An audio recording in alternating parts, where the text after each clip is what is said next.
Hello बच्चों, हम electrochemistry chapter पढ़ रहे थे जिसमें आपको हम गैल्वेनिक सेल पढ़ा रहे थे। अब गैल्वेनिक सेल पर जो है इलेक्ट्रोड पोटेंशियल को कैलकुलेट करना सिखा रहे थे। आपको बताया था कि इलेक्ट्रोड पोटेंशियल कितनी दो कंडीशन में डेवलप करता है, एक तो स्टैंडर्ड कंडीशन में और दूसरा नॉन स्टैंडर्ड कंडीशन में।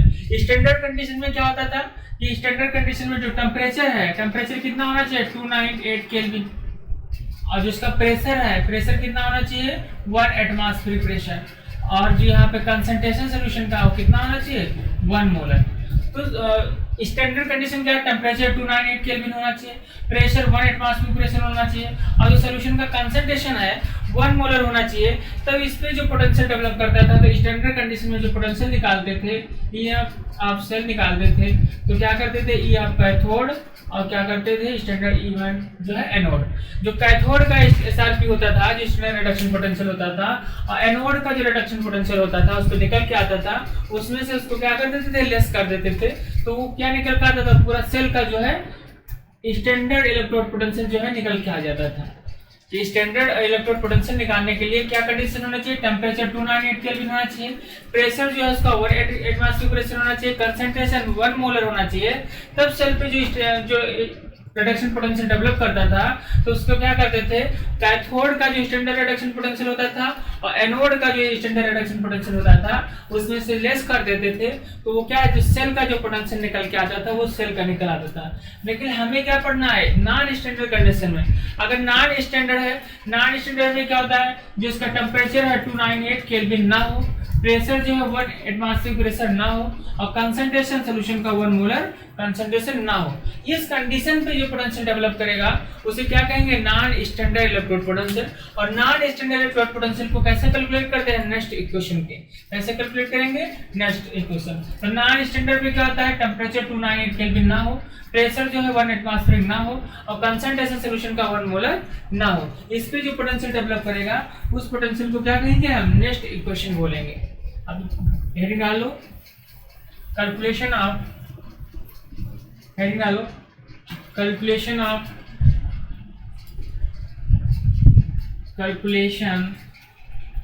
Calculation of non standard, calculation of non standard electrode potential, electrode potential.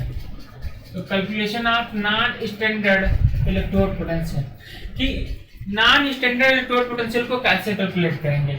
Non standard यानी कि नॉन स्टैंडर्ड में क्या होना चाहिए, उसका प्रेशर जो है 1 एटमॉस्फेरिक प्रेशर कितना होना चाहिए, 1 एटमॉस्फेरिक प्रेशर ना हो, यानी कि उसका प्रेशर जो है 1 एटीएम ना हो, और जो टेम्परेचर है वो कितना 298 केल्विन भी ना हो, टेम्परेचर जो है 298 केल्विन ना हो, और सॉल्यूशन का जो कंसंट्रेशन है, कंसंट्रेशन वो 1 मोलर ना हो, सॉल्यूशन का कंसंट्रेशन भी 1 मोलर ना हो। इस कंडीशन पे जो पोटेंशियल डेवलप करेगा उसे क्या कहेंगे, नॉन स्टैंडर्ड इलेक्ट्रोड पोटेंशियल। इस कंडीशन पे जो टेम्परेचर डेवलप करेगा उसे क्या कहेंगे, non standard electrode potential, non standard electrode potential. अच्छा, नॉन स्टैंडर्ड इलेक्ट्रोड पोटेंशियल कैसे कैलकुलेट करेंगे, नॉन स्टैंडर्ड इलेक्ट्रोड पोटेंशियल को हम किससे कैलकुलेट करते हैं, नेक्स्ट इक्वेशन से। किससे कैलकुलेट करेंगे, नेक्स्ट इक्वेशन से।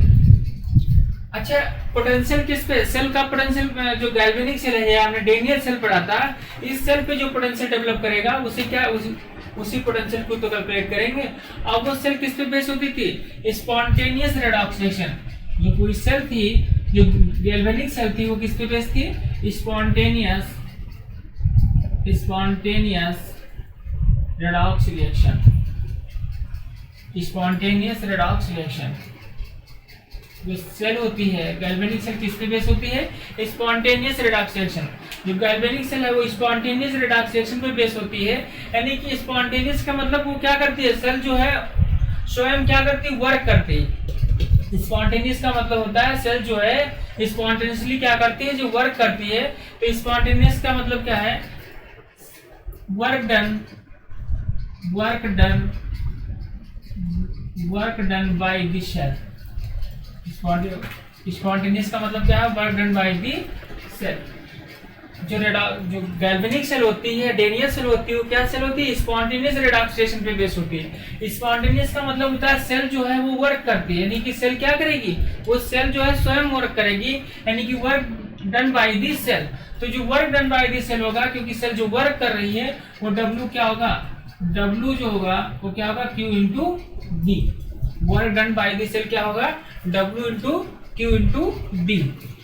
यानी कि Q क्या है, चार्ज है, और V क्या है, उसका पोटेंशियल है। V क्या है, उसका पोटेंशियल है। अच्छा, हमने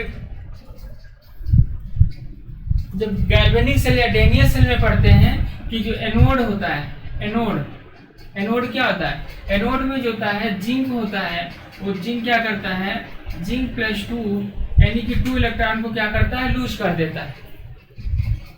जिंक क्या करता है, 1 मोल जिंक जो होता है 2 इलेक्ट्रॉन को लूज करता है।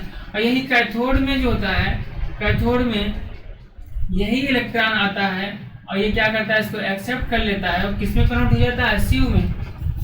एनोड में इलेक्ट्रॉन को रिलीज करता है, कैथोड में एक्सेप्ट कर लेता है। ये दो, अब इसमें देखिए ये एनोड है, ये कैथोड है। और जो चार्ज ऑफ 1 मोल इलेक्ट्रॉन होता है, charge of 1 mole electron, charge of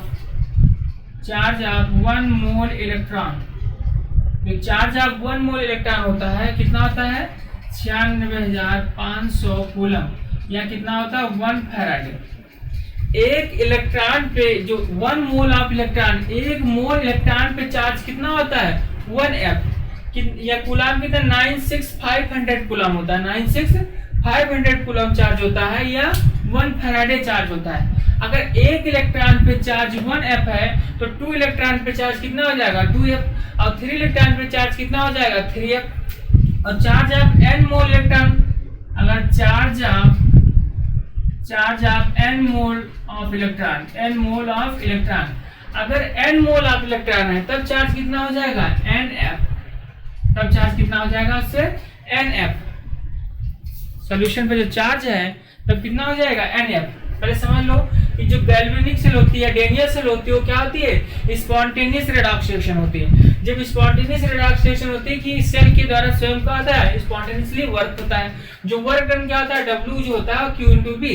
लेकिन हमने पढ़ा कि जो डैनियल सेल होती है, गैल्वेनिक सेल होती है, उसमें एनोड पे क्या आता है, इलेक्ट्रॉन को रिलीज करता है, यानी कि 1 मोल जिंक जो इलेक्ट्रॉन है 2 इलेक्ट्रॉन को रिलीज करता है। और कैथोड पे जो 1 मोल कॉपर है वो 2 इलेक्ट्रॉन को एक्सेप्ट करता है।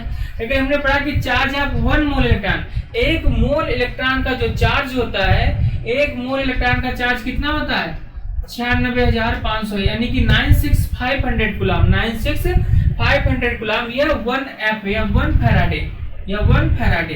तो 1 मोल इलेक्ट्रॉन पर चार्ज कितना होता है, 1F। तो अगर 2 मोल इलेक्ट्रॉन की बात करें तो 2F हो जाएगा। अगर 3 मोल इलेक्ट्रॉन की बात करें तो 3F हो जाएगा। अगर बात करें नंबर ऑफ n मोल है, अगर number of n mole electron है तो उस पर चार्ज कितना हो जाएगा, nF, यानी कि चार्ज n मोल इलेक्ट्रॉन है तो कितना चार्ज होगा, nF। अब देखो जो गैल्वेनिक सेल है उसमें इलेक्ट्रॉन जो फ्लो हो रहा होता है, इलेक्ट्रॉन कहाँ से फ्लो करता है, एनोड से कैथोड। अब उसमें सपोज कर लेते हैं कितना इलेक्ट्रॉन बोल रहा है, फ्लो कर रहा है n, number of n electron जो है उसमें फ्लो कर रहा है। जो गैल्वेनिक सेल है या डैनियल सेल है उसमें number of n electron flow कर रहे हैं। तो इसमें नोट कर लो, फ्लो ऑफ इलेक्ट्रॉन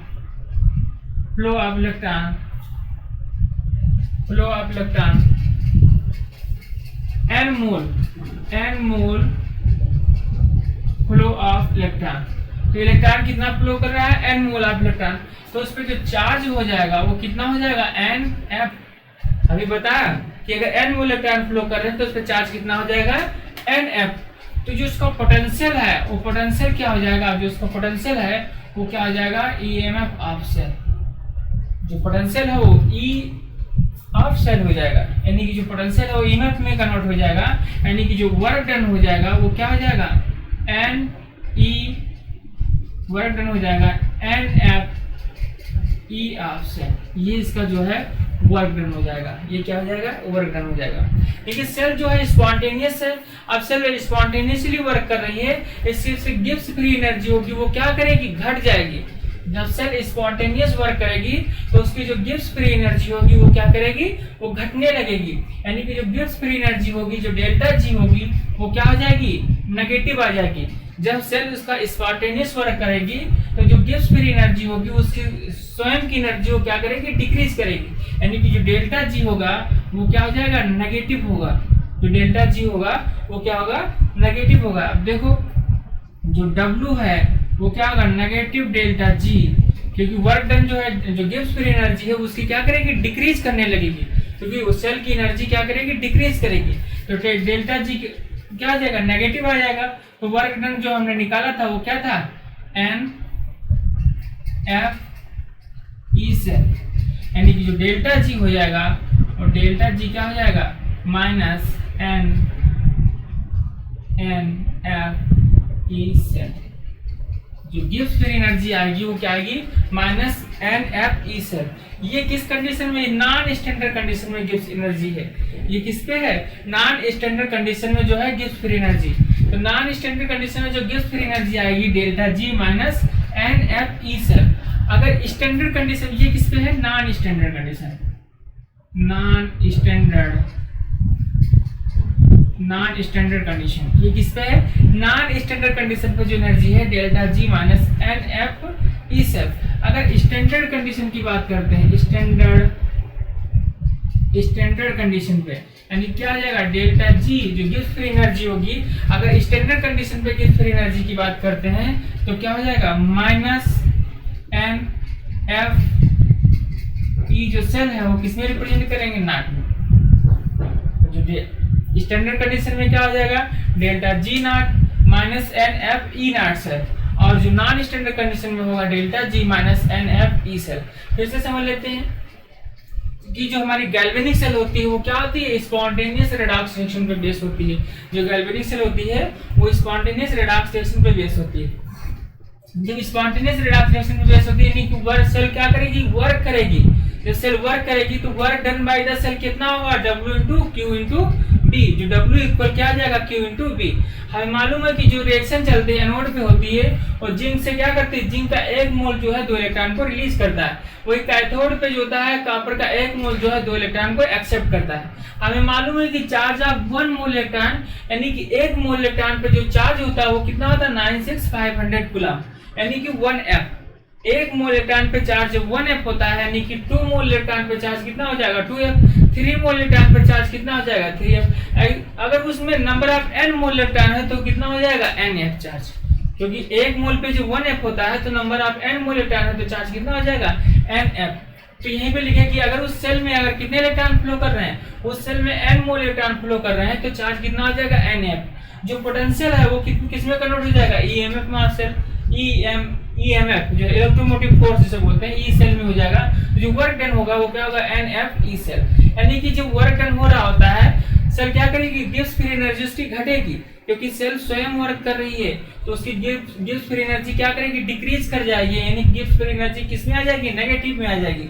तो जो वर्क डन होगा तो गिब्स फ्री एनर्जी किसमें रहेगी, नेगेटिव NF ई सेल। तो ये निकाल लेंगे तो ये जो आएगा डेल्टा जी किसमें आएगा, माइनस NF ई सेल। तो जो delta G minus NF E cell में आए किसमें, नॉन स्टैंडर्ड कंडीशन में। अगर स्टैंडर्ड कंडीशन में निकालेंगे तो क्या आ जाएगा, delta G naught minus NF E naught cell. इसको नोट करो। अब देखते हैं कि नेक्स्ट इक्वेशन को कैसे ड्राइव करेंगे। नोट करो। अब देखते हैं कि नेक्स्ट इक्वेशन कैसे ड्राइव करते हैं। नेक्स्ट इक्वेशन में थर्मोडायनामिक्स में एक रिलेशन पढ़ा होगा फर्स्ट ईयर में, थर्मोडायनामिक्स में delta G not plus RT ln Q। एक थर्मोडायनामिक्स में रिलेशन बताया जाता है कि डेल्टा जी जो होता है वो क्या होता है, delta G not plus RT ln Q।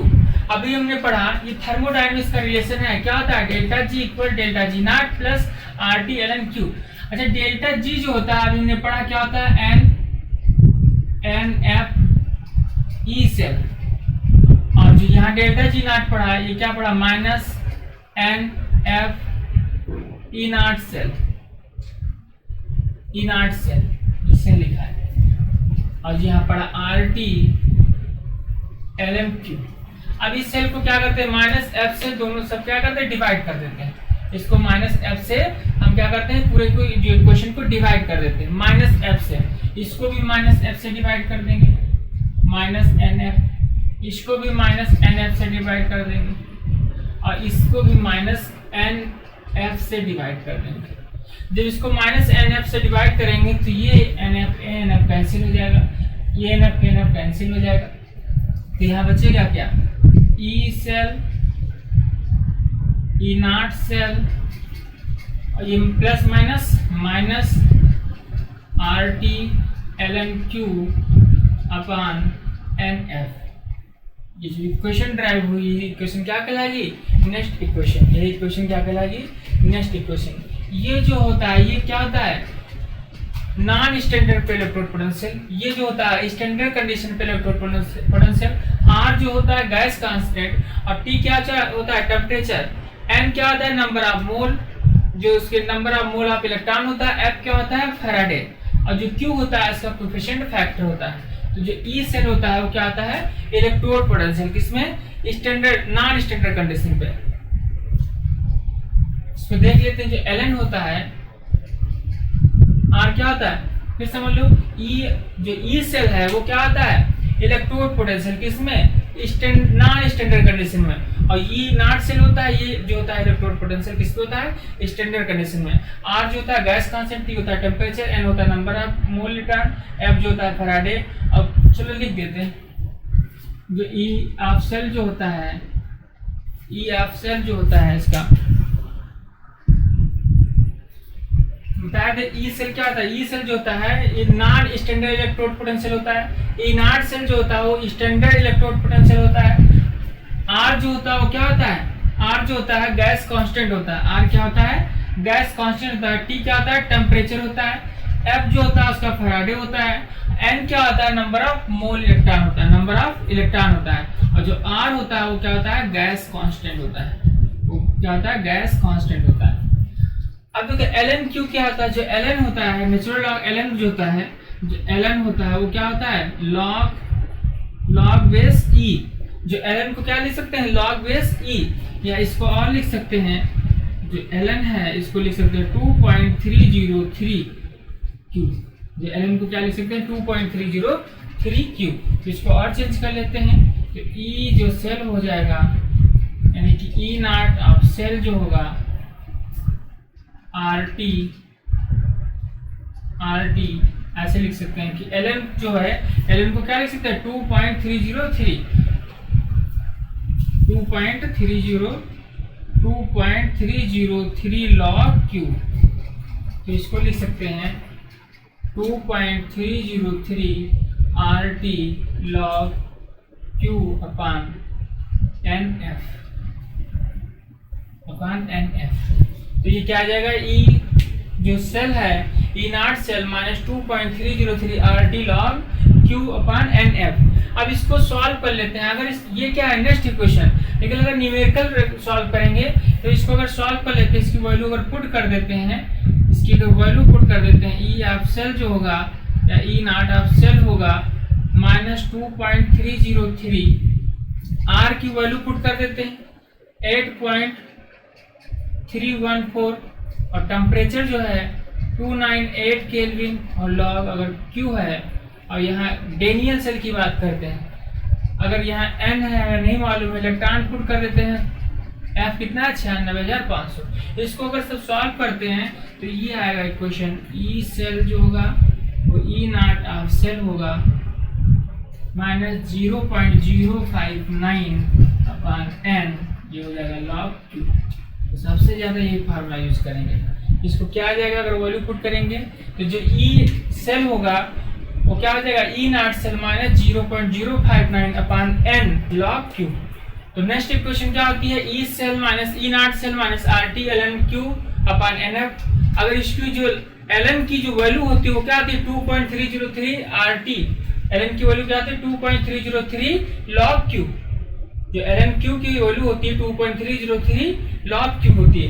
अब इसकी वैल्यू अगर हम सब पुट कर देते हैं तो जो सॉल्व करने पर आता है ई सेल अब E naught cell minus 0.059 upon N log Q. तो ये जो है न्यूमेरिकल आप जो सबसे ज्यादा अप्लाई होगी क्वेश्चन पे, तो ये इक्वेशन जो है इसको अप्लाई करेंगे। अब इसको क्वेश्चन में जो है इसको सॉल्व कैसे करते हैं, क्वेश्चन में इसको अप्लाई कैसे करेंगे, इसको नोट कर लो।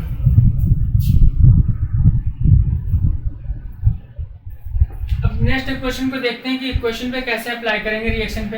अगर हम बात करते हैं एनोड पे, गैल्वेनिक सेल की अगर एनोड की बात करते हैं, अगर एनोड पे बात करते हैं तो एनोड पे क्या हो रहा था, जिंक से क्या बन रहा था, ये जिंक +2 यहाँ पे जो जिंक था वो कैसा होता था, सॉलिड से, और ये बना रहा था जिंक +2 यानी कि 2 इलेक्ट्रॉन को रिलीज कर रहा होता है, 2 इलेक्ट्रॉन को रिलीज कर रहा होता है। लेकिन अब इसमें Q हमें मालूम है, Q क्या होता है, प्रोडक्ट का कंसंट्रेशन अपान क्या होता है, रिएक्टेंट का कंसंट्रेशन। Q जो होता है प्रोडक्ट का कंसंट्रेशन अपान रिएक्टेंट का कंसंट्रेशन, यानी कि प्रोडक्ट क्या है, यहाँ पे जो प्रोडक्ट है Zn+2 और ये क्या है Zn, यानी कि यहाँ पे जो Zn सॉलिड है, ये क्या है सॉलिड, तो सॉलिड का जो होता है Zn सॉलिड है उसका कितना होगा 1, जो Zn सॉलिड है उसका कंसंट्रेशन कितना होगा 1 के इक्वल हो जाएगा। तो यहाँ पे जो Q निकल के आएगा वो Q क्या आएगा, जो Q होगा वो कितना हो जाएगा, सिर्फ Zn निकल के आएगा, Q क्या होगा Zn, यानी कि जो यहाँ सॉलिड है वो कितना हो जाएगा, वो 1 के बराबर होगा। क्यों होता क्या, प्रोडक्ट अपॉन रिएक्टेंट, और जो ये प्रोडक्ट में क्या है Zn+2 और ये क्या है Zn सॉलिड है, तो जो सॉलिड होता है वो किसके बराबर होता है 1 के, तो क्या रहेगा Zn+2। यानी कि अगर नेक्स्ट इक्वेशन की बात करते हैं तो नेक्स्ट इक्वेशन क्या होती है, E0 - 0.059 अपान n और log Q, तो ये क्या हो जाएगा E0 - 0.059, n कितना है, n नंबर ऑफ 2 यानी कि 2 और log, अब Q क्या होता है, प्रोडक्ट अपॉन रिएक्टेंट यानी कि Zn, ये Zn+2 का कंसंट्रेशन, और ये क्या है Zn सॉलिड, ये आएगा Zn सॉलिड का, ये हमें मालूम है ये किसके बराबर होता है 1 के, तो इसको जब लिखेंगे E लिखेंगे तो ये क्या आ जाएगा E0 से - 0.059 अपान 2 और log क्या आ जाएगा Zn+2। ये जो हमारा ये किस पे आएगी, एनोड पे। अगर नेक्स्ट इक्वेशन एनोड की बात करते हैं तो ये नेक्स्ट इक्वेशन एनोड पे आएगी। फिर समझ लेते हैं कि एनोड पे क्या होती है, जिंक से Zn+2 में कन्वर्ट करता है, यानी कि हमें Q मालूम है, Q क्या होता है, प्रोडक्ट अपॉन रिएक्टेंट होता है, तो प्रोडक्ट पे क्या है Zn+2 और रिएक्टेंट पे क्या है Zns। जो सॉलिड होता है वो क्या होता है, कंसंट्रेशन 1 के इक्वल होता है, यानी कि Q क्या रहेगा Zn+2। अब इसको नेक्स्ट इक्वेशन में अप्लाई करते हैं तो क्या हो जाएगा, E है और E0 0.59 वही रख देंगे, n कितना है, नंबर ऑफ इलेक्ट्रॉन होता है तो नंबर ऑफ इलेक्ट्रॉन कितने हैं 2 पुट कर देंगे, जो log है क्या होगा, प्रोडक्ट अपॉन रिएक्टेंट होता है Zn+2 और Zn, हमें मालूम है कि ये सॉलिड कितना होता है 1 के बराबर होता है, तो ये क्या हो जाएगा 1 हो जाएगा, तो क्या आएगा E = E0 - 0.059 अपान 2 log Zn+2। इसको नोट करो। इसी प्रकार कैथोड की अगर बात करते हैं, अगर हम कैथोड की बात करते हैं, कैथोड पे क्या था, उस पे था Cu+2 यानी कि 2 इलेक्ट्रॉन को एक्सेप्ट करके किसमें कन्वर्ट हो रहा था, Cu+ में। तो यहाँ पे भी अगर हम Q की बात करेंगे तो Q क्या हो जाएगा, प्रोडक्ट अपॉन रिएक्टेंट का कंसंट्रेशन, यहाँ भी Q क्या होगा, जो Q है वो क्या होगा, प्रोडक्ट अपॉन रिएक्टेंट का कंसंट्रेशन, और प्रोडक्ट क्या हो जाएगा, ये Cu जो सॉलिड फॉर्म में है और किसमें हो जाएगा, जो आयन फॉर्म में Cu+2। हमें मालूम है कि जो Cu+2 सॉलिड फॉर्म में है वो किसके इक्वल हो जाएगा, ये 1 के इक्वल हो जाएगा, यानी कि जो Q होगा वो क्या होगा 1 अपान Cu+2 के इक्वल हो जाएगा। Q क्या हो जाएगा 1 अपान Cu+2। अब नेक्स्ट इक्वेशन में अगर अप्लाई कर देते हैं तो क्या हो जाएगा E0 - 0.059 अपान n log Q, यही तो होता है। इसको सॉल्व कर लेंगे तो E जो होगा वो क्या होगा E0 - 0.059 यानी कि n कितना है, यानी यहाँ पर 2 है, और जो log होगा वो क्या होगा 1 अपान Cu+2 का कंसंट्रेशन, यानी कि यहाँ पे क्या आएगी E = E0 - 0.0592 log 1 अपान Cu+2 का कंसंट्रेशन। ये क्या था, ये पहले भी नहीं पढ़ा है, तो एनोड हाफ रिएक्शन थी, ऑक्सीडेशन हाफ थी, ये कौन सी रिडक्शन हाफ रिएक्शन। अगर पूरी कंप्लीट रिएक्शन हो तो उस पे नेक्स्ट इक्वेशन जो हम अप्लाई करेंगे तो उस पे कैसे अप्लाई करेंगे, इस अभी कंप्लीट रिएक्शन है। अगर इस पे अगर बात करते हैं कि इस पे क्या होगा, तो इस पे अगर Q की बात करते हैं तो Q होता क्या है, Q जो होता है प्रोडक्ट का कंसंट्रेशन अपान क्या हो जाएगा, रिएक्टेंट का कंसंट्रेशन। तो प्रोडक्ट ये कंसंट्रेशन है, ये भी यहाँ पे भी ये सॉलिड है और यहाँ पे भी क्या सॉलिड है, तो प्रोडक्ट में क्या है Zn+2 का कंसंट्रेशन है, यानी कि Zn+2 का कंसंट्रेशन है, और क्या है Cu को सॉलिड है, क्या है Cu सॉलिड है। अब रिएक्टेंट में क्या है, रिएक्टेंट में है Zn प्लस, ये सॉलिड में है, और Cu प्लस 2 है। हमें मालूम है कि सॉलिड सॉलिड का कितना हो जाएगा, ये भी 1 हो जाएगा, ये भी क्या हो जाएगा, इसका भी ये क्या हो जाएगा, ये भी 1 हो जाएगा। हमें मालूम है कि सॉलिड का जो कंसंट्रेशन होता है वो कितना होता है, 1 के इक्वल हो जाता है। यानी कि जो Q निकल के आएगा, तो यहाँ पे Q जो होगा वो क्या आएगा, वो होगा Zn प्लस 2 यानी कि Cu प्लस 2, Zn प्लस 2 यानी कि Cu प्लस 2। जो Q होगा उसका वो आएगा Zn प्लस 2 और Cu प्लस 2। यानी कि कंप्लीट रिएक्शन की अगर बात करेंगे तो उसका क्या निकल के आएगा, E0 minus 0.059 upon n log Q।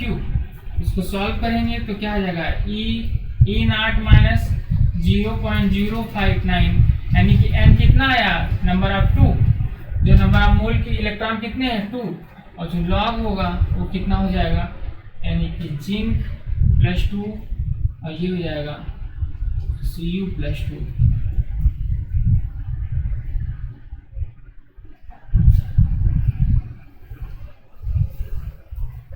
ये जो है कंप्लीट रिएक्शन हमें मालूम है क्या था, प्रोडक्ट का पार्ट रिएक्टेंट होता है, तो प्रोडक्ट में क्या आ जाएगा Zn प्लस 2, और ये क्या है, कॉपर सॉलिड है। यहाँ पर रिएक्टेंट में क्या आ जाएगा, Zn सॉलिड है और कॉपर प्लस है। हमें मालूम है सॉलिड सॉलिड का कंसंट्रेशन कितना होता है, 1 के हो जाएगा, तो क्या हो जाएगा Zn प्लस 2 का कंसंट्रेशन और Cu प्लस 2 का कंसंट्रेशन। अब देखो इक्वेशन अगर अप्लाई करते हैं तो E क्या आ जाएगा, E इक्वल हो जाएगा E0 minus 0.059 n log Q हो जाएगा। तो इसको सॉल्व करेंगे तो E इक्वल क्या आ जाएगा, E0 minus 0.059 upon 2 log zinc plus 2 और Cu प्लस 2। बस ये इक्वेशन जो है आपकी निकल गया कंप्लीट रिएक्शन। अगर कोई हाइड्रोजन इलेक्ट्रोड है, अगर हाइड्रोजन इलेक्ट्रोड है तब उस पर हम कैसे अप्लाई करेंगे, अगर कोई हाइड्रोजन इलेक्ट्रोड है तो उस पर नेक्स्ट इक्वेशन को हम कैसे अप्लाई करते हैं, हाइड्रोजन इलेक्ट्रोड पे इसको नोट करो। अगर हाइड्रोजन इलेक्ट्रोड है तो हाइड्रोजन इलेक्ट्रोड के लिए देखो क्या होगा, तो हाइड्रोजन इलेक्ट्रोड के लिए इक्वेशन बात करते हैं क्या आता है, 2H प्लस यानी कि 2 इलेक्ट्रॉन होगा, और यहाँ पे क्या बनना होगा, H2। अब हमें इक्वेशन मालूम है, इक्वेशन क्या होता है, E0 माइनस 0.059 अपॉन n, और ये क्या होता है, log Q।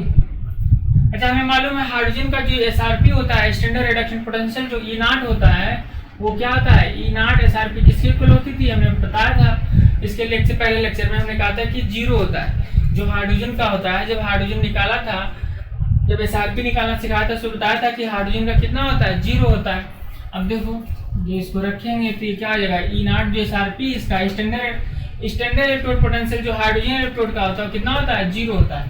तो 0 माइनस 0.0, इतना याद रहे कि E0 जो होता है हाइड्रोजन इलेक्ट्रोड का कितना होगा, 0।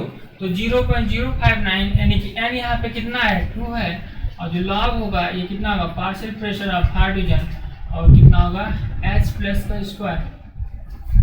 अच्छा पार्शियल प्रेशर ऑफ हाइड्रोजन होता है, पार्शियल प्रेशर हाइड्रोजन किसके इक्वल होता है, 1 के। इसको जब सॉल्व करेंगे तो ये क्या हो जाएगा, E हो जाएगा माइनस 0.059 अपॉन 2, और ये क्या हो जाएगा, लॉग यहाँ 1 अपॉन H प्लस का स्क्वायर। इसको अगर सॉल्व करेंगे तो ये हो जाएगा माइनस 0.059 अपॉन 2। अच्छा इसको ऊपर लेके जाएंगे तो ये माइनस जो है ये किसमें हो जाएगा, प्लस में, तो ये हो जाएगा log H प्लस स्क्वायर, यानी कि ये हो जाएगा 0.059 अपॉन 2 इंटू 2, ये 2 इसमें क्रॉस में आ जाएगा, इंटू log H प्लस 2 को कैंसिल हो जाएगा। यानी कि हाइड्रोजन का जो इलेक्ट्रॉन निकल कर आएगा क्या आएगा, 0.059 क्या आएगा, 0.059 log H प्लस, जो हाइड्रोजन का इलेक्ट्रोड निकल के आएगा नेक्स्ट इक्वेशन पे क्या आएगा, 0.059 log H प्लस। फिर समझ लेते हैं कि जो हाइड्रोजन इलेक्ट्रोड होता है वो क्या होता है, H प्लस 2 इलेक्ट्रॉन H2 बनाता है। यानी कि हमें नेक्स्ट इक्वेशन क्या होते हैं, E equal E0 minus 0.059 n log Q होती है। हमें मालूम है कि जो हाइड्रोजन का स्टैंडर्ड इलेक्ट्रोड पोटेंशियल होता है कितना होता है, 0 होता है। अब यहाँ पे देखते हैं कि जो n है वो कितना है, 2 पुट कर देंगे, log Q क्या है, partial pressure hydrogen H plus, जो पार्शियल प्रेशर हाइड्रोजन है वो किसके इक्वल हो जाएगा, 1 के इक्वल होता है। इसको सॉल्व करेंगे तो ये पार्शियल प्रेशर हाइड्रोजन कितना आ जाएगा, 1 पुट कर देंगे तो क्या आ जाएगा, E0 माइनस, क्योंकि 0 हट जाएगा तो तो क्या हो जाएगा -0.059/2 log 1/h प्लस स्क्वायर हो जाएगा। तो ये क्या हो जाएगा 0.059/2 log h प्लस स्क्वायर। अब इसको देखो 2 ये कहाँ आ जाएगा, इसके मल्टीप्लाई में आ जाएगा। अब ये देखो ऊपर लेके आए थे तो ये किस में हो गया था, प्लस में, तो मल्टीप्लाई में हो जाएगा तो 0.05922 कैंसिल हो जाएगा तो log h प्लस हो जाएगा। तो आंसर क्या निकल के आएगा, जो इक्वेशन बन के आएगी वो क्या हो जाएगा 0.059 log h प्लस। अब देखो यही जो log h प्लस है, हमें मालूम है कि जो pH होता है क्या होता है minus log h plus concentration के। जो pH होता है कितना होता है माइनस log h प्लस, जो pH होता है वो माइनस log h प्लस के होता है। तो यहाँ पे अगर क्या कर सकते हैं माइनस log अगर लगा दें तो देखो अगर pH फॉर्म में लिखना हो तो इक्वेशन आएगी क्या होगी, E होगा माइनस 0.059 इंटू pH, क्या आएगा E इक्वल हो जाएगा माइनस 0.059 इंटू pH। ये किसके लिए आया, ये हाइड्रोजन इलेक्ट्रोड के लिए आया। ये किसके लिए है, हाइड्रोजन इलेक्ट्रोड के लिए। फिर देख लेते हैं क्योंकि यहाँ पे log H प्लस, क्योंकि pH क्या होता है माइनस log H प्लस, अगर इसे पुट करेंगे तो किस में आ जाएगा माइनस 0.059 इंटू pH। अब देखते हैं इसे न्यूमेरिकल कैसे अप्लाई करेंगे, इस पे न्यूमेरिकल कैसे लगाते हैं। देखते हैं न्यूमेरिकल कैसा होता है, इसका कैसे अप्लाई करेंगे न्यूमेरिकल पे। Calculate the EMF of the cell, वही ईएमएफ होता है जो इलेक्ट्रोड पोटेंशियल होता है। EMF of the cell Cr से क्या बनना है, क्रोमियम से जो है Cr+3 और P ये क्या है सॉल्ट ब्रिज दिखा रहा है। इधर क्या होता है एनोड, हमने बताया था लोन, और इधर क्या होता है कैथोड। और इधर दिया है इलेक्ट्रोड पोटेंशियल, इसका दिया है जो है स्टैंडर्ड इलेक्ट्रोड पोटेंशियल Fe का भी दिया है, स्टैंडर्ड इलेक्ट्रोड पोटेंशियल क्रोमियम का दिया है। अब पहले इसको देखो इक्वेशन में है, पहले इसको हाफ रिएक्शन पे कंप्लीट रिएक्शन में कन्वर्ट करते हैं। देखो Cr क्या है, इधर क्या ये एनोड है, ये क्या है कैथोड है, ये एनोड है ये कैथोड है, ये नेगेटिव पोल होता है ये पॉजिटिव पोल होता है। ये पहले बताया था कि लोन याद रखना पहले वाले लेक्चर में। अब देखो इसको देखते हैं, ओपन करते हैं। ये जो Cr है ये गिव्स आउट किसमें कन्वर्ट हो रहा है Cr+3, यानी कि 3 इलेक्ट्रॉन को रिलीज कर रहा है। और जो Fe प्लस है वो क्या कर रहा है Fe+2, यानी कि किसमें कन्वर्ट हो रहा है, ये Fe में कन्वर्ट हो रहा है Fe।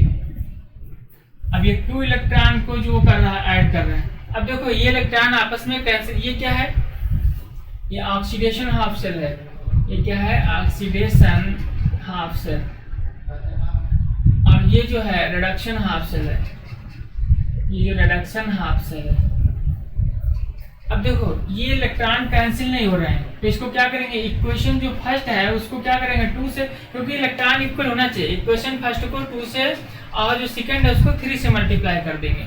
इसको क्या करेंगे, इसको जो हम 2 से मल्टीप्लाई करेंगे और इसको क्या करेंगे 3 से मल्टीप्लाई कर देंगे। तो इसको 2 से मल्टीप्लाई करेंगे तो क्या आ जाएगा, equation 1 multiply by 2 and equation second multiply by किससे 3 से। तो देखो क्या आ जाएगा 2Cr और ये हो जाएगा 3Cr+3 इंटू कितना हो जाएगा, यानी कि 6 इलेक्ट्रॉन। यहाँ पे कितना हो जाएगा 3Fe+2, 6 इलेक्ट्रॉन कितना हो जाएगा 3Fe। ये इलेक्ट्रॉन कैंसिल हो जाएंगे, इसकी कंप्लीट रिएक्शन बन के आएगी, हो जाएगा 2Cr यानी कि 3Fe+2 गिव्स आउट, यानी कि हो जाएगा 2Cr+3, ये हो जाएगा 3Fe। ये क्वेश्चन बन के आएगी। कंप्लीट रिएक्शन क्या आएगी, पहले हमने देखा कि Cr को किसमें कन्वर्ट कर दिया Cr+3, यानी कि +3 था, 3 इलेक्ट्रॉन रिलीज कर दिया। Fe+2 को किसमें Fe में कन्वर्ट कर दिया, यानी +2 2 इलेक्ट्रॉन एक्सेप्ट कर रहा था। अब इलेक्ट्रॉन दोनों बराबर नहीं है, इक्वल नहीं, तो इसको क्या करेंगे, इसको बराबर करने क्रॉस मल्टीप्लाई कर देंगे। इसको 2 से इसको 3 से मल्टीप्लाई करेंगे, इसको 2 से मल्टीप्लाई करेंगे 2Cr हो जाएगा, 2Cr+3 यानी 6 हो जाएगा, 3 से मल्टीप्लाई करेंगे 3Fe+2 6 और 3 इलेक्ट्रॉन आपस में कैंसिल हो जाएगा, 2Cr 3Fe+2 और 2Cr+3 और 3Fe हो जाएगा।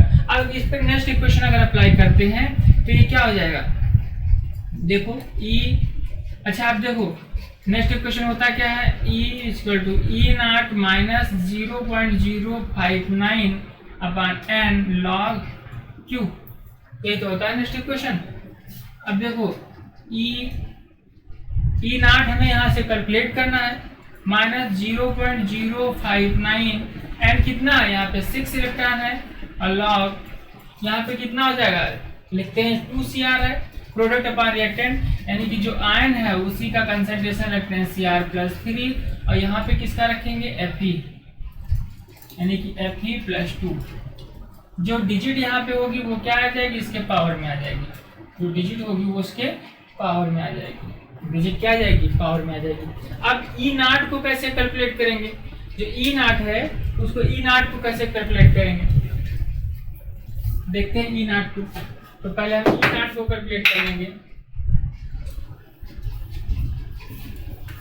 E0 ऑफ सेल यानी कि स्टैंडर्ड इलेक्ट्रोड पोटेंशियल को कैसे कैलकुलेट करते थे, E0 ऑफ सेल जो कैलकुलेट करते थे, तो मैं बताया था E0 ऑफ कैथोड और E0 ऑफ एनोड। जो कैथोड होता था जिसका ज्यादा एसआरपी होगा वो कैथोड पे होगा, और जिसका कम एसआरपी होगा वो क्या होगा, एनोड पे होगा। जिसका ज्यादा एसआरपी होता है वो क्या करते हैं, जिसका ज्यादा एसआरपी होगा कैथोड पे, जिसका कम एसआरपी होगा एनोड पे। अच्छा, माइनस में जो कम होगा वो क्या होगा, ज्यादा होगा, यानी कि ये क्या होगा, कैथोड पे -0.45, और ये क्या हो जाएगा, माइनस माइनस यानी कि प्लस हो जाएगा 0.75।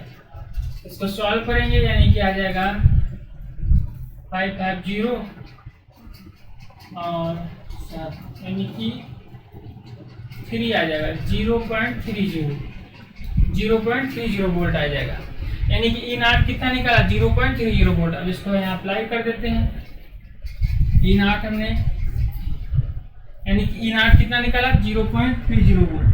E0 जो निकाला 0.30 volt, 0.30 volt minus 0.59/6 log Cr का कंसंट्रेशन कितना है, 0.1, यानी कि 0.1 का कितना है, 0.1 का क्यूब, और Fe का जो कंसंट्रेशन कितना है 0.01 का स्क्वायर, यानी कि आ जाएगा 0.30 माइनस 0.059/6, और ये क्या हो जाएगा लॉग, यानी कि इसको लिख सकते हैं 0.1 0.1 और 0.1, इसको लिख सकते हैं 0.01 0.01। इसको जब सॉल्व